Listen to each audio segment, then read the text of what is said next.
Well, let's start off this hour with a look at the GOP primary.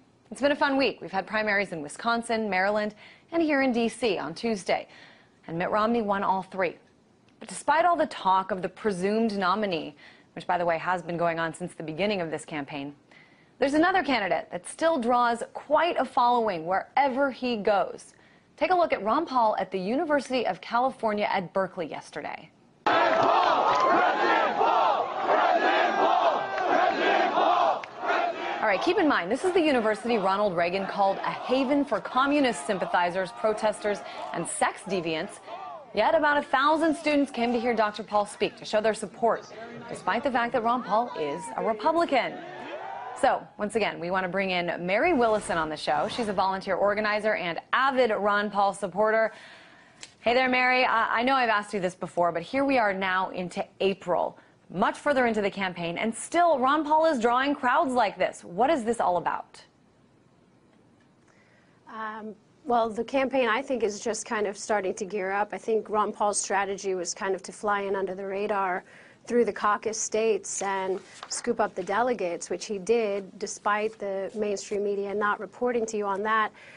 Most of the delegates have not actually been selected yet, since they have to go through several rounds of voting through their district, county, and then state level conventions, and then move on to the national level. So yeah, I think that starts off I believe in Colorado in about a week and a half, when those official delegate tallies start coming in. You were at this rally at Berkeley. What was it like? It sounds to me like you're losing your voice. Is that because you were yelling? I was at the one at UCLA, actually, Christine, and it was huge, and I was yelling a lot. Okay, so UCLA. So we saw at UC Berkeley about 1,000 students. I was at University of Maryland last week covering nearly 1,800 students and young people who came out to see Dr. Paul speak. How big was this one at UCLA? UCLA was anywhere between 6,000 and 7,000. There were people, the stadium held 5,900. The fire marshal stopped letting people in because of the amount of people standing. So there was still a line of about 1,000 people outside wrapped around the building, or the outdoor area.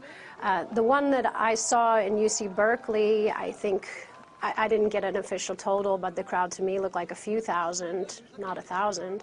And I know that the one that happened in Chico was something like 6,200 people, and Wisconsin last week, 5,200. So the crowds are actually growing, and I think we're going for the Guinness now. We're going to definitely keep it growing. Wow, it is amazing when you think about those kind of numbers coming out. And what struck me when I was in Maryland was just not only how many people, but how it was almost like Ron Paul, this 76-year-old man, was a rock star. Even after this rally, a lot of people, a few hundred, waited around sort of backstage, outside of the Coliseum to wait for him to leave, to send him off. What is it that makes it, a 76-year-old man connect with so many young people? Freedom, liberty, it's popular. The man has been fighting for us. He makes us really proud. He's inspired so many people with his message of economic liberty, personal liberty. As people start to become aware of the message and spread it, and it grows,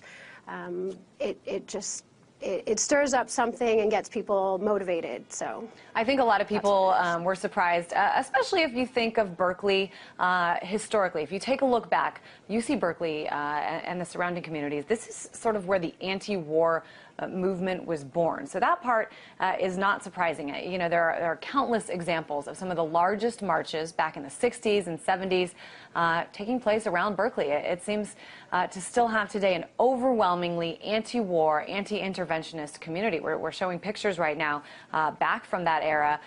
Certainly that is a message that Ron Paul has never wavered on. He doesn't agree with intervening in other countries. He doesn't agree with the size of the military or war. So to me, that is something that seems to make sense. But, do you think around California, as you just talked about, the size of all these rallies, do you think that that's kind of one of the main reasons that people are coming out in such large numbers? Peace. I think that peace is definitely a message that resonates here in California, and yeah, it's been a pretty anti-war state. It's also quite a liberal state, and so I think that that's why a lot of people are surprised by the crowds that Ron Paul is pulling in, and they like to accredit it to the youth, or, you know, that's not the point, though. Actually, the crowds are quite mixed, and, you know, there's people, the professors are showing up. We've been encouraging the students, bring your parents, anybody who's on the fence and undecided. Those people are coming out to the rallies as well, and we're registering them as Republicans to vote for Ron Paul. It seems funny, too, because a lot of people, especially when they saw, you know, what was going on in Berkeley and UCLA.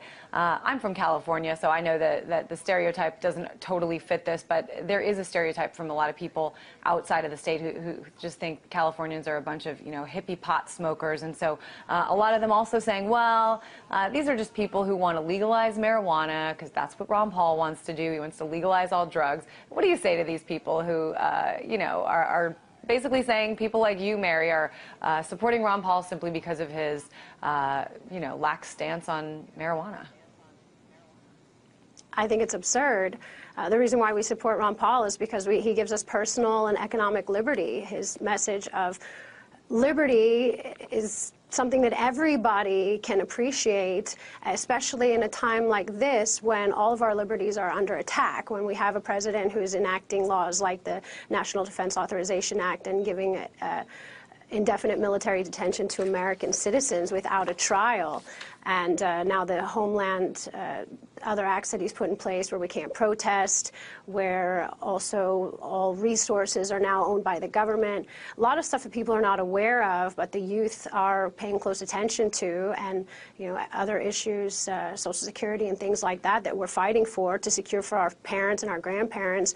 I'm not going to be able to provide for my parents. I'm not going to be able to provide for my children if the government keeps printing money to bail out big corporations and, you know, tax the American people into our graves so that we can't even start our own businesses. So, Mary, you seem to be talking a lot about also, as you were talking about in the beginning, about the delegate numbers. What do you predict in terms of, I mean, do you think that some of these states that went to some of the other candidates will, in fact, go to Ron Paul once the official delegate counts come in?